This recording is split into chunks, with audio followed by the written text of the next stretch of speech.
Welcome to Grief is the New Normal. I'm Dr. Heather Taylor, a licensed psychologist and grief specialist, here to help change the conversation about grief and build community and connection while we all adjust to this new normal we are living in. This podcast is for you if you are grieving or if you are supporting someone in a season of grief. I'm glad you're here. Welcome back, everyone. I am so excited to have local amazing therapist Kristina Spurlock joining us this morning to talk about grief and trauma. And Kristina and I actually only live 20 minutes from each other. I know. That's amazing. Like, how do the two coolest people on the earth live so close together? Well, Kristina, thank you so much for joining us this morning. Do you mind introducing a bit about yourself and your work and what got you into grief and trauma? Yeah, would love to. So, name's Kristina Spurlock. Been doing therapy stuff since 2018 or 2017 and have been doing EMDR therapy specifically. So eye movement desensitization reprocessing therapy since 2016. I've been having a really awesome time with that. Basically what got me into it, super long story short, I was working at a women's domestic violence shelter as a shelter advocate. Absolutely adored hearing their stories. Loved just validating their lived experiences. And a lot of them had vocalized that they really didn't have anybody in their life that had listened to their story from start to finish and validated it. And I just loved that feeling to be there and provide support for them. And that kind of started my trajectory on not only women's studies and feminism and all that good stuff, but then also how do I implement that into mental health and being a therapist.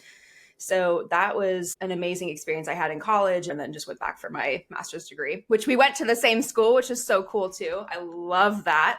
Obviously you got your doctorate there, but I got my master's there, and yeah, what an amazing coincidence. And it's so funny. We were like ships passing in the night because I finished coursework in spring of 2015 and you started in the fall of 2015. Yes. So it's like there was just it was ships passing in the night. It's just such a small world. That's so fun. Yeah. And I think what we were discussing when we met up is there was this very clear defining moment of when COVID happened and things moved to online versus just it being an in-person course. And I am so thankful that I got to experience the in-person course piece of that, just because that building was awesome. That building was great. It was so ridiculous and so small. And so you had no choice but to talk with your cohort members and create good relationships and actually communicate with your teachers on the human level or professors. So after I graduated, then basically I took that same trajectory of working with primarily women, primarily either domestic violence or some sort of trauma lens.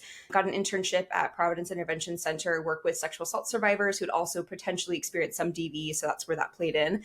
And I've been working with sexual assault survivors ever since then. My group practice that I worked at a couple years later specialized in first responder trauma. And so then I kept getting referral streams since I did EMDR therapy for first responders. And so absolutely love working with first responders as well. And so my niche is sexual assault survivors, first responders, and generalized childhood trauma that leads to dissociation later in life, since I only work with adults. That's such heavy and important work. And there's so much nuanced grief in those lived experience. And you've said that one of the most overlooked aspects of grief is mourning the outcomes we wanted but didn't get. So how do you see that showing up most powerfully in your work?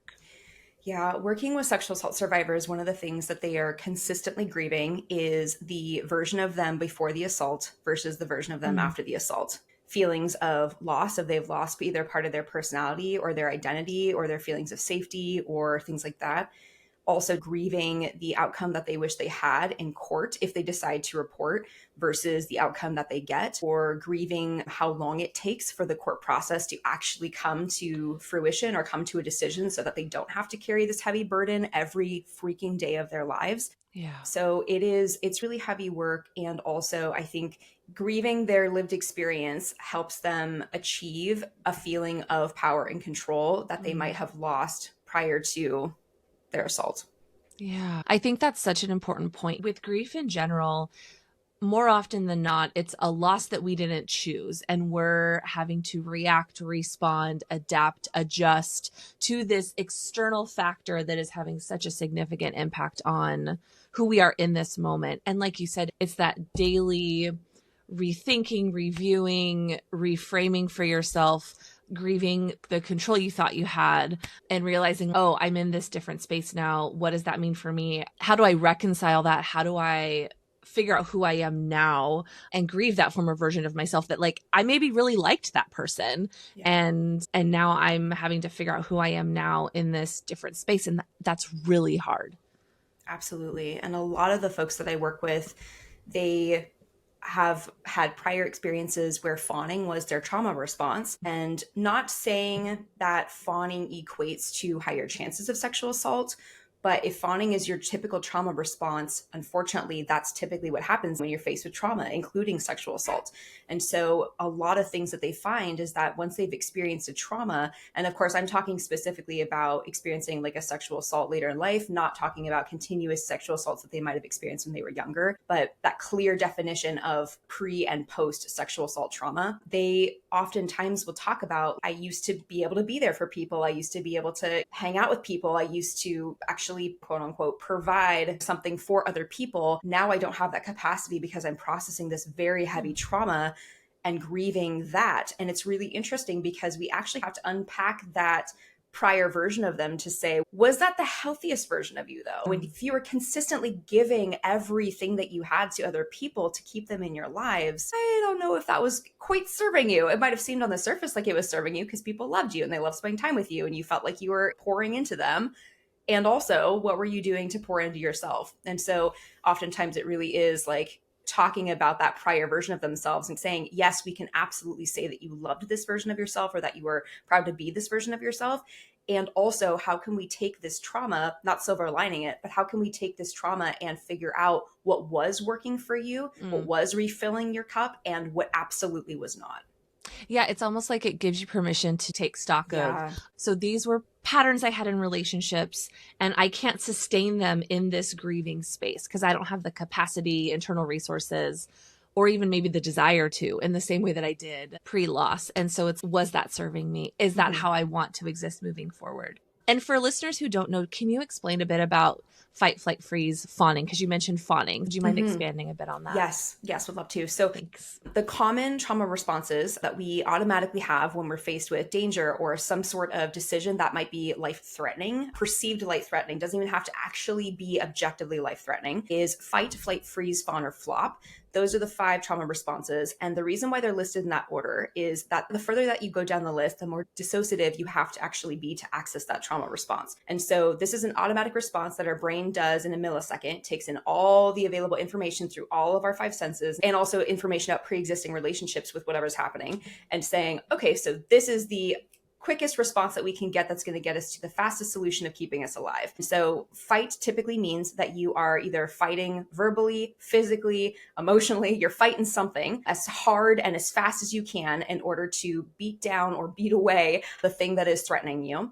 The flight means that you are either mentally, verbally, physically fleeing a situation. Typically this looks like, just like wanting to get the hell out of wherever you are.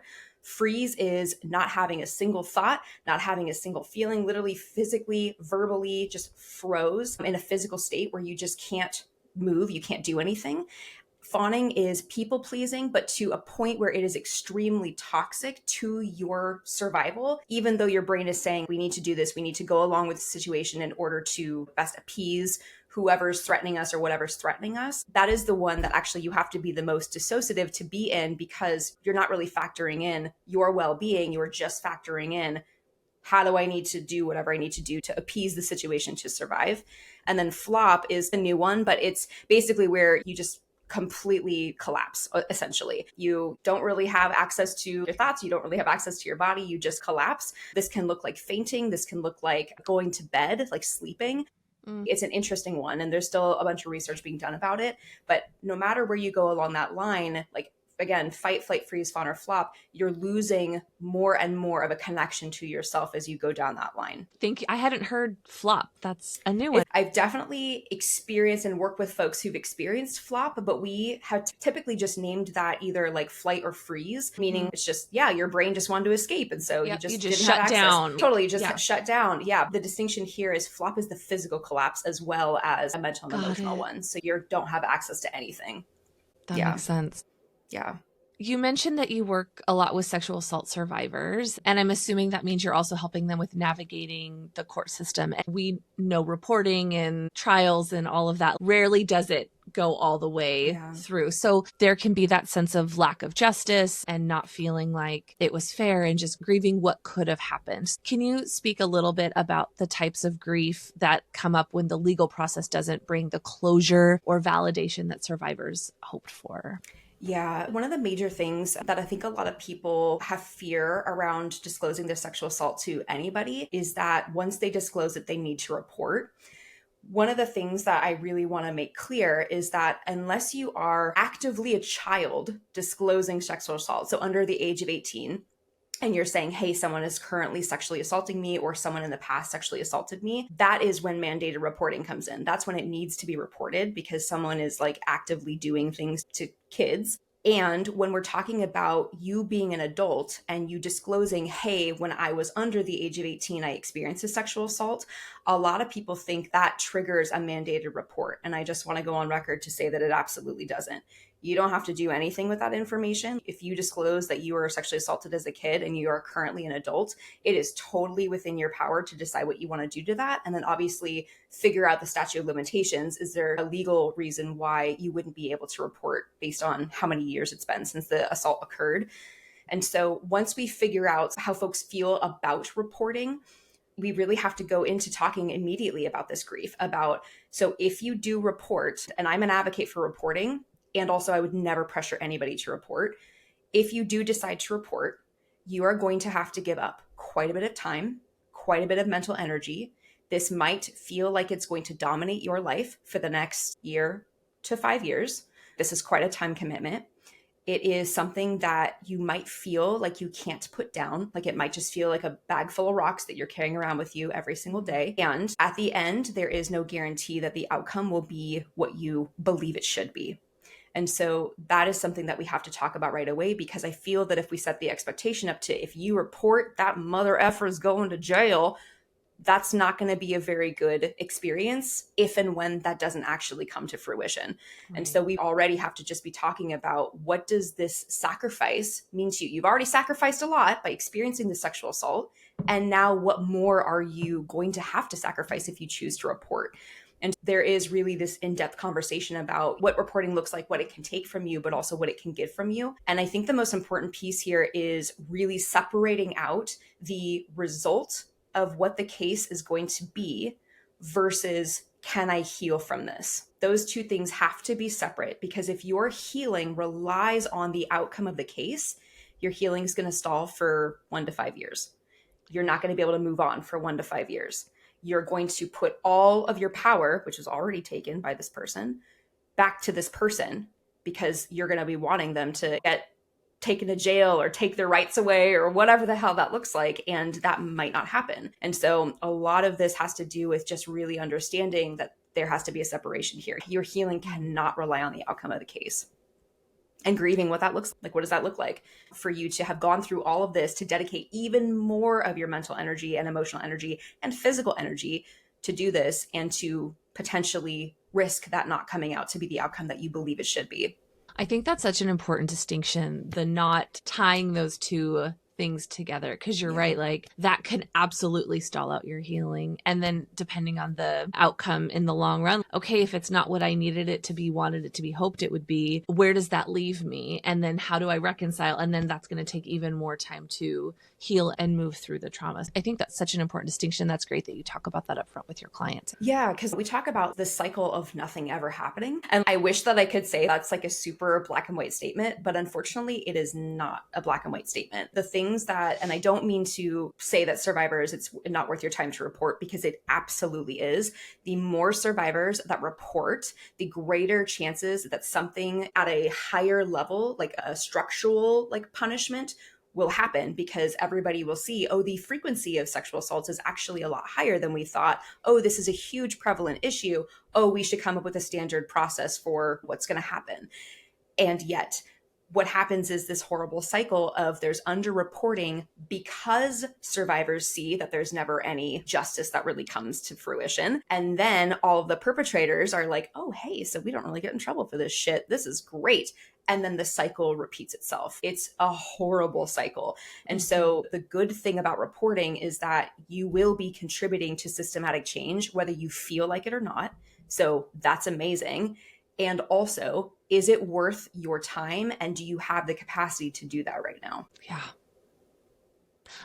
We're recording in end of April, and earlier this month, I'm totally blanking on her name. She had trained to be an astronaut, and she was on the Blue Origin flight and had put off her dream of going to space for 10 years while she fought to create systemic change for sexual assault survivors and making legislator and using the world as a platform to help make bigger changes for that. And like you said, the capacity, she took this on and has been battling this with all of her resources for 10 years. I just think this is such a timely conversation to have in that post-flight space. Yeah, it really is. And also, like with April being Sexual Assault Awareness Month, like it's my favorite time to do podcasts about sexual assault. But also today happens to be Denim Day, which is really exciting. And so for folks who don't know what Denim Day is, so in, I think, early 90s, so like 1992, an Italian court or whatever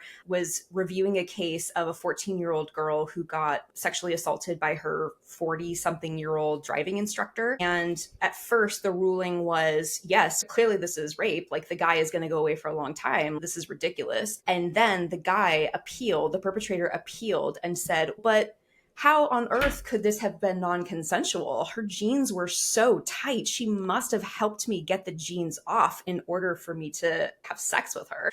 The freaking Italian Supreme Court was like, oh yeah, that's a really good point.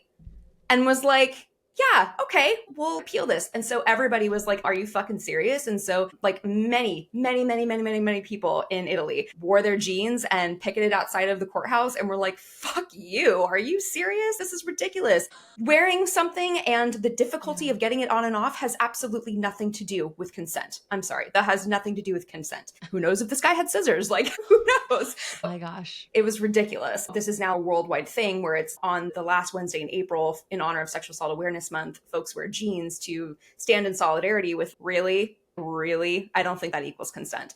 And so I think eventually like the judges reviewed it and were like, oh yeah, that's absolutely fucking ridiculous. But before then, I mean, even just the fact that there was a smidge of, contemplation. Right. Contemplation is, I'm sorry, what is happening right now? What is this? So that's the backstory behind Denim Day and why it is really important that I have one pair of jeans and I'm like, I only have them for Denim Day. I don't wear jeans at all.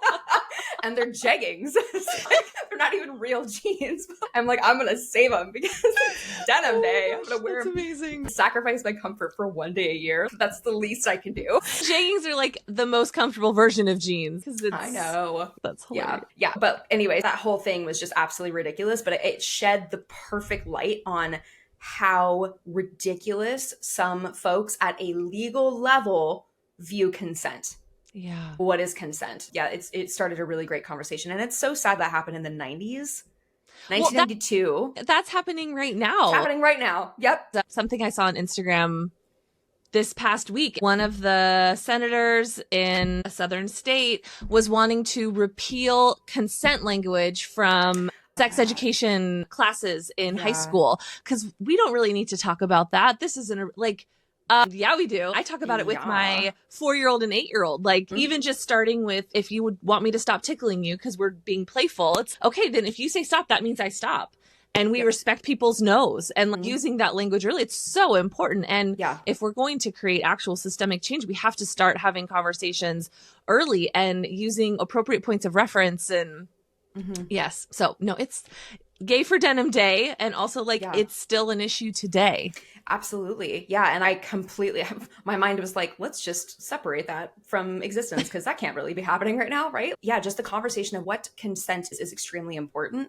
Yeah. I work with clients and I have for a while, but I'm currently working with clients who we're talking about marital rape. And we're talking about just because you have entered into a relationship, a consensual sexual relationship, that does not mean that all sex is consensual every single time. That's not what that means. And especially if they grew up in a very patriarchal culture where it's like the women are to be seen, not heard, and to serve the hierarchy of the family or whatever, it's really tough to have those conversations with that cultural lens. You are an individual human. And also I'm trying so hard to respect that this is just basically your culture is saying to you that you are less than. So it's a really fine-tuned balance between respecting culture, incorporating cultural beliefs and norms, while also advocating for you're also a human and you get to decide what you would like to do with your body. It's a very fine line. Yeah. And a lot of folks, like a lot of people that I worked with when I did my internship, truly did not know, even it doesn't matter what culture they were, truly didn't know that if you were married, that you could A, say no to sex, or B, like just stop midway and say, I'm not really feeling it, and owe your partner absolutely nothing. Yes. Yeah. All the snaps. Yes. And I think that pivots into kind of our next question. There's a lot of invisible grief in these experiences, grief that doesn't have a name, or grief that people don't feel like they're allowed to claim, like grief that my no's weren't respected, even within a marital situation. How do you help clients name and honor that? What does that look like? Yeah. I think that we talk about grief in terms of those emotional waves that come up, because how that gets brought up is a lot of folks have just shame and guilt and embarrassment and judgment about these things that happen. Often, 99% of the time will be self-blaming and saying, I should have done more, or I should have done less, or I should have changed this, or I should have just gone along with it, or whatever that looks like for them. And so we really do have to unpack that guilt and that shame in order to then sort of get under that underlying emotional wave of, I think that you're grieving X, Y, and Z. And so it really does look like processing, and this is kind of where EMDR comes in. It looks like processing those negative cognitions, or the shame, or the judgment, or the embarrassment, or whatever is packaged in that, to then find that underlying layer of, actually, I'm feeling whatever that looks like in terms of processing the grief associated with what they lost. So I'm also an EMDR practitioner. And when we look at those dominant lenses of control and safety and the responsibility one, especially with a sexual assault survivor, that feels so big and heavy. And it's all that shoulding language. Yeah. And it definitely is reflective of those societal expectations that, like, maybe I should have worn something different, or I shouldn't have had that other drink, or I shouldn't have walked myself to my car by myself. And we all know how to thread our keys through our fingers. That's as female identified individuals, that's what we know how to do. And so I think that should and responsibility language is huge. And there's so much grief and shame wrapped up in that. Absolutely. And it's really important to identify, do those shoulds, or like, I should have done X, Y, and Z, does that come from feeling like if I had done something different, I would have been safer? Or does that come from, if I had done something different, I would have had more power or control over what happened to me? Because I think a lot of folks believe that if they were not drinking, if they had worn something different, if they had vocalized something sooner, if they hadn't been leading this person on, if they hadn't been doing blah, blah, blah, blah, blah, blah, blah, all the things that you can do, and the majority of the time it does not equate to sexual assault happening. A lot of them believe if I had done something different, then this result would have happened. And we have to really unpack, is that true? Or is that a protection mechanism for your brain to believe that you would have had some more control over what happened to you? Because a lot of folks do not understand, especially if they have never experienced sexual assault, they do not understand that in order for sexual assault to happen, it has nothing to do with the survivor, nothing to do with you. You could be running naked in the street, or you could be at home knitting a sweater. Doesn't matter. Like, it has everything to do with the sexual assault perpetrator deciding to rape you that day or sexually assault you that day. And I think going back to our conversation about language of consent being pulled from schools, that is why it is so important to include that language in that conversation, dialogue about what consent actually is, because that hopefully will prevent sexual assault predators from doing X, Y, and Z, versus telling the survivor, oh, you just need to be safer, or you just need to be different in order for that to not happen.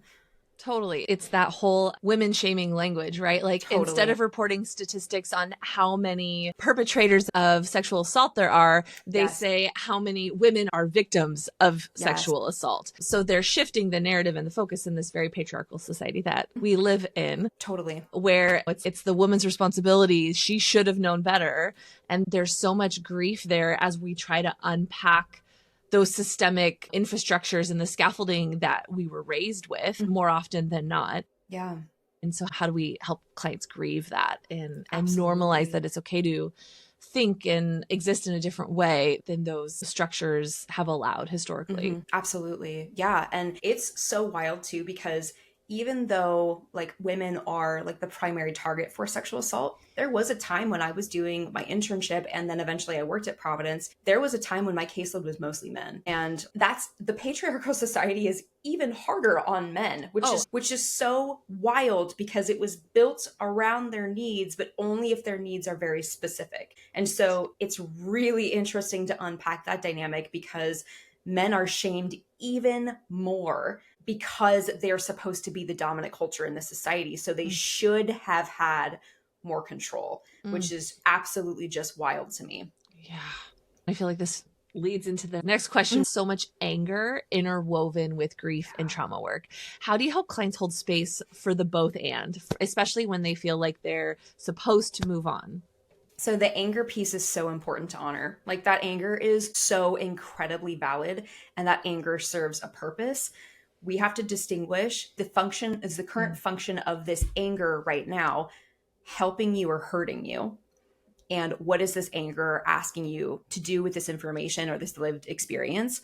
And so really figuring out how to identify not only what's underneath the anger, so what's triggering that sort of action item of something needs to be done about this, or my feelings have to be targeted towards something to do something about it, but also like validating that your anger is totally real. And also, is there anything that we can do within your control or your power to redirect that anger in a way that isn't harming you? So parsing out what is helpful anger, what's harmful anger, what's underneath the anger, and like how do we figure out how to process all of those things. And it's not a bad emotion or something we need to avoid. Like there's so many different lenses we can use. There's anger at ourselves, anger at what happened, anger about how society responded. There's so much nuance there. So I just think it's helpful naming that anger depending on like cultural context. Was anger a shame or a sin growing up? Were you not allowed to be angry? And I find unpacking that with trauma clients is complicated. Yeah. And a lot of the times, and again, I'm hesitant to draw a correlation or I guess causation.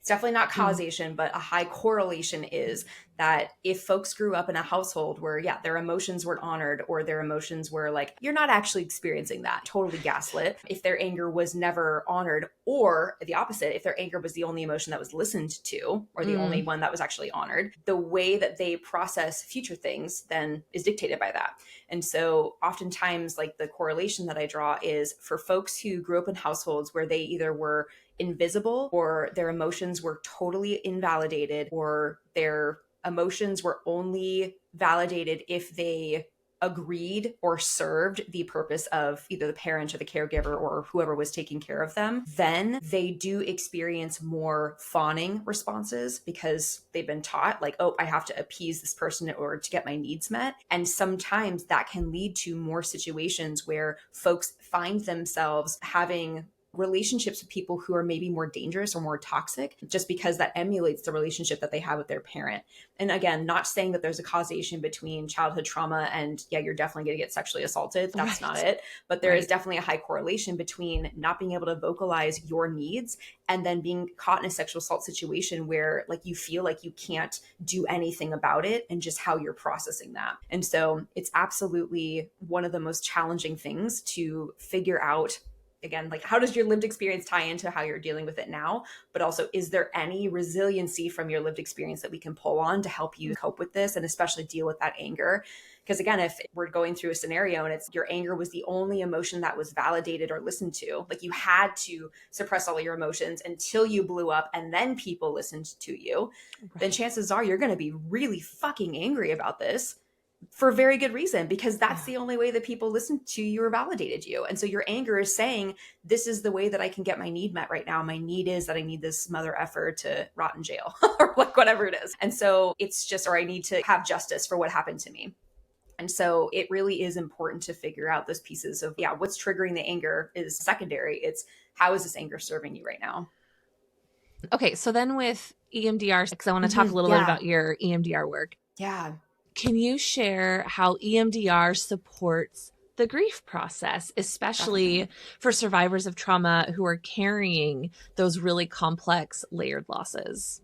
Yeah. So I have a really unique view on this that Perhaps maybe other EMDR therapists, I hope, feel this same way. EMDR supervision, as hopefully every EMDR therapist has, whether you're fully licensed, fully certified, a consult yourself, whatever that looks like. And when we talk about grief in my EMDR consultations, we talk about the importance of letting folks naturally feel. So we talk about, like, instead of EMDR being used as a tool to like quickly move through grief or desensitize you to grief, we talk about how we can just use the EMDR to get in touch with grief in real time, so we can really sit on that wave and ride it. A lot of people feel that, oh my gosh, like this grief is so heavy, we need to move through it as quickly as possible. And I think that does a huge disservice to our clients. Like, I truly do. And so it really is about figuring out, yes, this grief is very uncomfortable feeling and also completely necessary for you to have a human experience and to learn and grow from whatever this grief is trying to show you. And so it's really a fine challenge, because it's not like we're processing a traumatic memory. Like, we can process the trauma that caused the grief, but when we're talking about actually moving through that grief, the goal is not to desensitize you from the grief. The goal is to just allow you to be more present and to sit in that grief. Yeah, I love that. I use Laurel Parnell's modified protocol with my grief clients, because the hopping back and forth between the rating scales and the feeling, it's very disjointed, especially when grief can be so overwhelming, so painful. It's like, how do we help our clients feel their way through that versus having them try to tap into the other side of their brain and do a rating scale of how true does that feel for you on a scale of 1 to 7? Isn't that ridiculous? Like, so tough. And then when clients reach out to do EMDR for grief support, it's okay, so that it's not going to take the pain of the loss away. Correct. And so I'm trying to be really clear about that. Like, it's a tool to help with removing maybe some of the activation that you have so that you can learn how to ride those grief waves. And there's more space for the positive memories to come through versus if it was a traumatic death, the circumstances around it were really painful, overwhelming, sudden. There can be a lot of activating imagery that can come with that. And so it's like, how do we reduce the activation of that so that there's room for the more positive things or comforting memories to come forward. Yeah. And it's so interesting, because this is like reminding me too that there's not only processing like the things that happened to either invoke the grief or start that grieving process, but also too, there's processing the aftermath of what the grief either leaves you with or how it leaves you feeling like. So for example, I have a client who they lost their father, and this isn't sexual assault related necessarily, but this is grief related and EMDR related. And so they were, obviously they had lived with their father for many years. They had a close relationship with this person. And yet the grief that they were emoting wasn't the grief that they thought they should be. So for example, they were like really happy that their dad had passed. And I don't mean that in a, oh, thank God the ding dong, the witch is dead, like happy. I mean in a, he's no longer suffering. This is really peaceful. Have a very strong spiritual connection with the afterlife. So I feel like I know where he is or what he's doing. I feel him around me at all times, all these things. And so we actually were processing, again, not the grief, but we were processing this kind of shame and maybe some self-judgment of, I feel like I should be more sad, or I feel like I should be pretty upset right now. And yet I'm like floating on cloud 9 in terms of, I feel love in my heart, I feel joy, I feel all these things, and I don't feel like I should be experiencing that. And so it really is not only the prior thing that caused the grief, but also potentially some complications with, is that, should I even be experiencing this, or what should I be doing, or I should feel more sad. Just all those like self-blaming, those shoulds, the shoulding all over yourself, shoulding all over yourself. Stop it. Yes. No, I think that's such a good point too, because it affirms the nuance of grief. Like grief is not just being sad. It's so much more complicated. No. And so I think that's amazing that you're able to help validate that, normalize that for your client, that it's okay that your grief is going to look different, and let's reduce the should and the shame that you're having so you can continue to be in this healthy relationship with your grief and have these continuing bonds with your dad in a really lovely way where you're feeling relief that he's not suffering anymore. And there's longing for him, but it's not shadowed by anything more than just relief that he's not suffering. Yeah, like she skipped the majority of the, what would you call the grieving phases, but again, those are not, they're not stepping stones, they're not, this isn't how people should grieve. She skipped right over all of those to meaning making. And she was like, oh, I see him in the trees, I see him in the clouds, I see him here. This person did a coffee order and that's his favorite order. So all these things, she was just skipped right over to meaning making. And I'm like, wonderful. That's amazing. And so there was a lot of, just a lot of shame and confusion too about why am I not experiencing something different? And it sounds like she did a lot of work beforehand too. And Absolutely. I think that makes a huge difference. Yeah, definitely. It's setting your future self up to grieve. If we have the privilege of time in advance and can do anticipatory grief work, it can sometimes help with grieving in the after, because you were able to get questions answered, you were able to have important conversations, like you're able to do that legacy work in advance, and that can definitely help with processing grief in the after. Yeah, it definitely. And setting up those really helpful supports of like spirituality or communities to turn to or grief support groups or whatever that looks like, whatever that community or that support piece looks like for you. Yeah. With such painful stories, like you do such heavy heart work, how do you witness healing over time? What does growth or transformation look like for survivors who do this kind of deep grief work?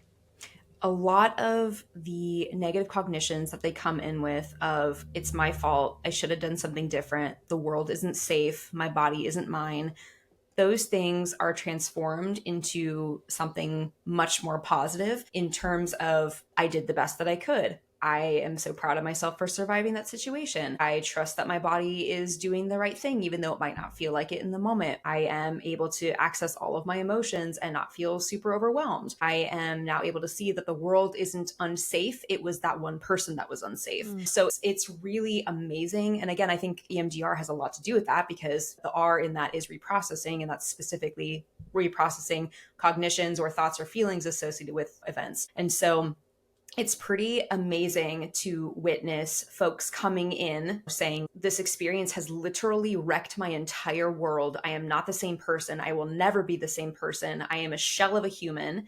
To then saying, damn, I'm not the same person. And thank God for that. I am way more empowered. I am way more strong. I am way more in tune with myself. I am way more trusting of myself than I have ever been in my life. And again, it's not this silver lining of, oh, thank God this happened because now you're able to work on yourself. It just so happens to be that, like, again, we're examining some of those behaviors that you had prior to the assault that maybe were not self-serving. And now we're transforming those, as well as your view of what happened to yourself and how the world contributed to that.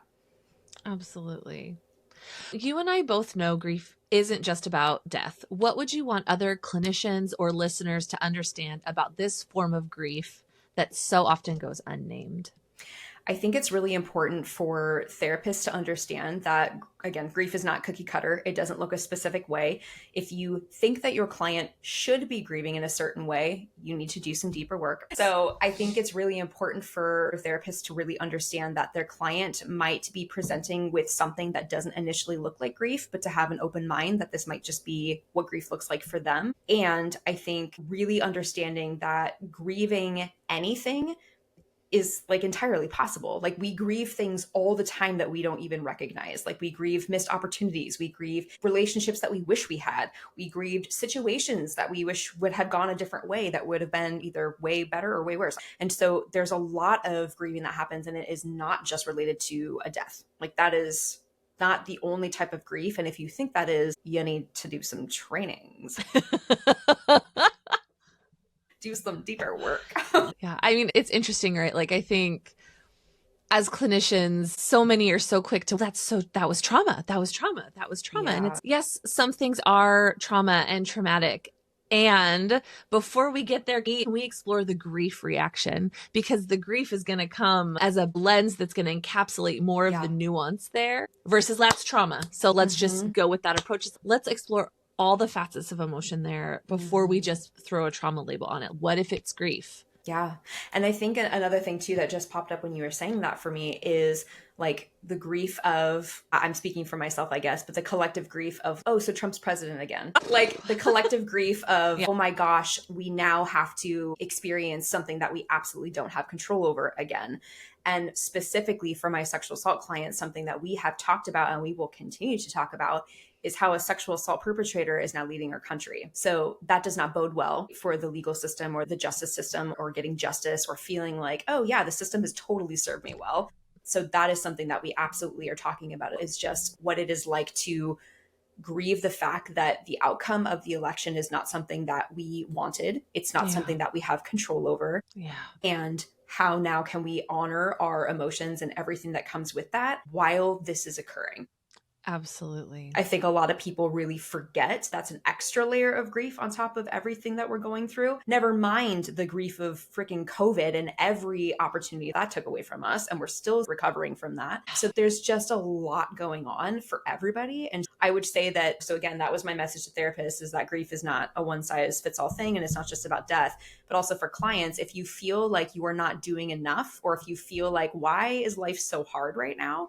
It's because there's a lot of things to grieve. And even if your political view is the complete opposite of mine, that doesn't matter. There's always going to be things, I feel, that are going on around you that you cannot control, that are going to impact you negatively or in some way. And that grieving process is going to be showing up in ways that you're like, what is this? And so just be kind and gentle to yourself and understand that's probably what's happening. If you feel like either you aren't living your best life right now, or that life is just harder than it quote unquote should be.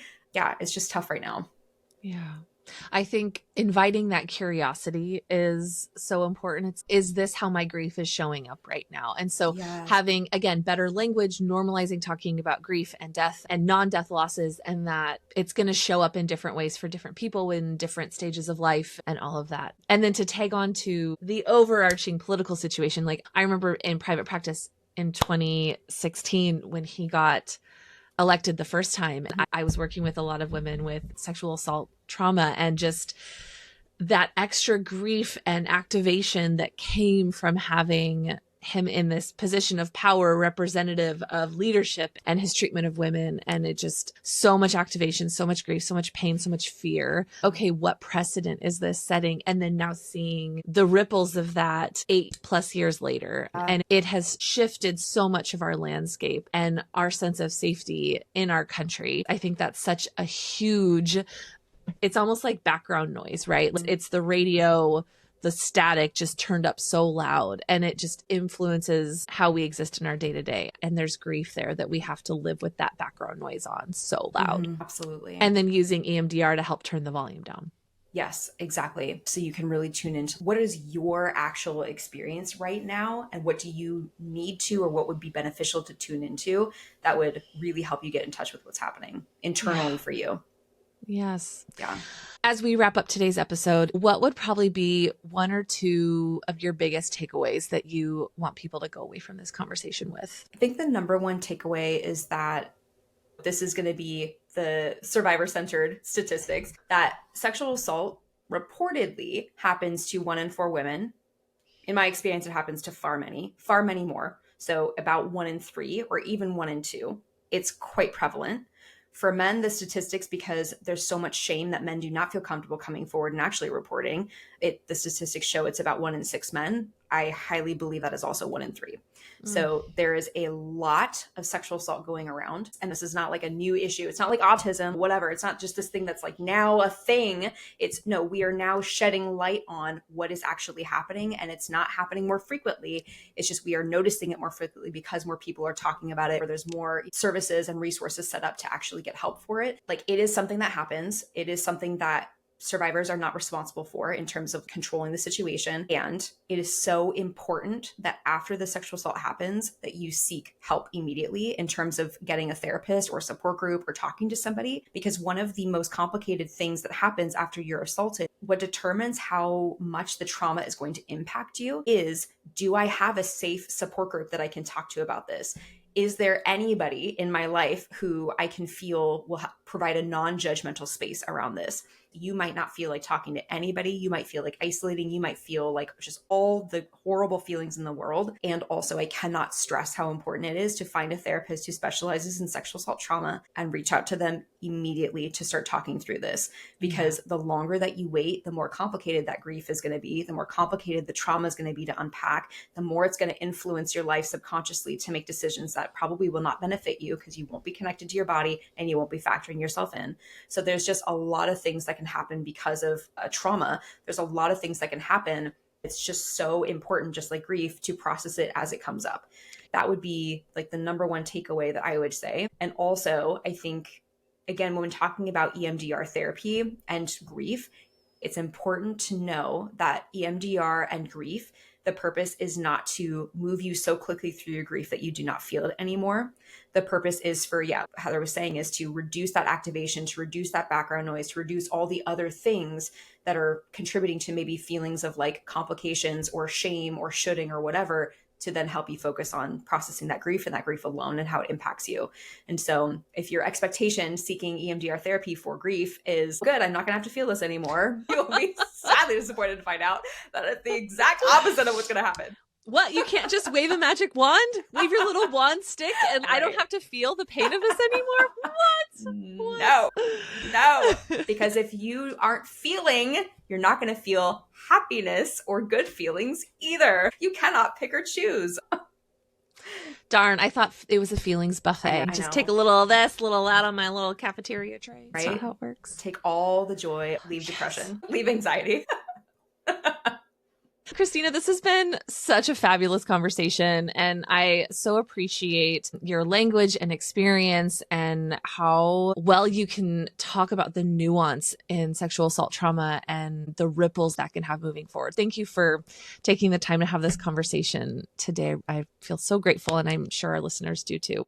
Yeah. Thank you so much for having this platform that we can talk about this stuff openly, because it is so important to talk about this. Grief is a lived human experience. Every single person on this planet is experiencing grief. Whether you think you're immune or not, I got news to share. You're not. I talk about this all the time. Like, grief is literally the most universal lived experience. Yes. And yet we live in such a grief-phobic, grief-illiterate society. And there's so much stigma around death and grief and and trauma, and especially around sexual assault. Like, definitely. There's so much stigma there. Absolutely. So if people are interested in working with you and learning more about you, what are the best ways to connect with you? Yeah, so the best way to connect with me is, because I accept insurance, I am never accepting clients. I am always full, which is both a blessing and a curse. So if you are interested in working with me and you live in Washington State, like, that's awesome. And also, I'll just tell you right now, no matter what time this is airing, I'm sure that I have a wait list, just because that's the nature of accepting insurances.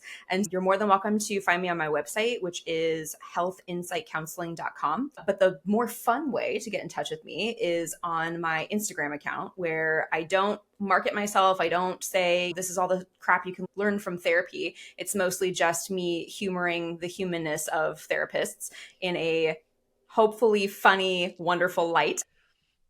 It is. Your content is 10 out of 10 recommend. Like, your stories and your little like sub comments about the humorous things you're sharing, and then your little spin on. It's great. 10 out of 10 recommend following Kristina at Health Insights Counseling. 10 out of 10 recommend on Instagram. Good. Yeah, it's super fun to connect with other therapists. And even though my content is very much from a therapist for other therapists, it's still interesting, I would imagine, as the client, to get like a behind the scenes look on just what is it like to be a therapist who is very much a transparent, authentic human trying to survive in just this chaotic world. So I think it's really entertaining. It cracks me up. And I guess that's all that matters. And I think it's fun connecting with other therapists who are more of the new school therapy modality, where it's like, we are not this 100% neutral blank slate. Like, we're showing more of ourselves, which I think, especially with trauma and grief, it helps build more rapport, because we're showing that we speak that same language, that we don't have all of the answers mysteriously behind our blank expressions. Like, no, like, we're messy humans too, and we will hold space for you and help you navigate that and bring about the nuance of what you're experiencing, but also. Exactly. Yeah. I think that my catchphrase should be like, it takes trauma to know trauma, but it's not required. It's not required, but it sure fucking helps. Yeah. It sure helps. Like, you don't want a fully traumatized therapist, but you want them to have dabbled a little bit. Yeah, for sure. And have done work so that they can be a safe space to help you navigate that. Like, I always talk about, until you've experienced a significant loss, like, grief is its own language. To be able to speak it, you have to have lived it too. And so it's finding that balance between the personal and the professional. And I think that's where really good clinical work can come in. Definitely. And I think the most determining factor for if therapy is actually going to work is the rapport between the therapist and the client. 70% of therapeutic change. Yes, absolutely. And so that would be the other tidbit to take away is if you find a therapist that you are not jiving with, switch Go find somebody who is amazing to you and with you and for you, and somebody who makes you feel like you can be your authentic self around them without judgment, and you can laugh and joke, and not every session has to be super serious, and also you still feel like you're getting work done when you're there. Like Yeah. that is just finding a therapist who's a good fit, or finding good fits for clients too, is like one of the most magical feelings ever. You just know in your gut and your intuition if this is a good fit. And so if you're feeling like, I don't know if my therapist really gets me, go switch, go find somebody else, because that is what's going to determine if the work is actually working. Absolutely. Kristina, thank you so much again for Yeah, being on the thank show you. today. Thanks for having me. Such a great chat. And listeners, thanks for tuning in. Remember to be kind to yourselves today and take care. We'll see you next time. That's it for today's episode of Grief is the New Normal. If this conversation resonated with you or you think it might benefit someone else, please share it. Sharing can open doors to healing, understanding, and normalizing these griefy conversations. If you're craving deeper insights or ongoing support, consider signing up for the Grief Gap newsletter. It's packed with resources, tips, and personal stories to help you navigate your grief journey. Visit the website www.griefisthenewnormal.com to subscribe. For those who prefer a more personal touch to their healing process, check out my grief journal, Authentically Unapologetic. It's designed to help you explore your grief on your own terms, with prompts and exercises that encourage reflection and growth. I'm Dr. Heather Taylor, and I look forward to our next meaningful conversation. Our soothing tunes are provided by the Datacorns. If you're interested in sharing your story, collaborating, or learning more, please email me at hello@griefisthenewnormal.com. You can also stream the episodes on YouTube for more engaging content. Until next time, keep exploring your grief with intention and support, remembering you don't have to do this alone.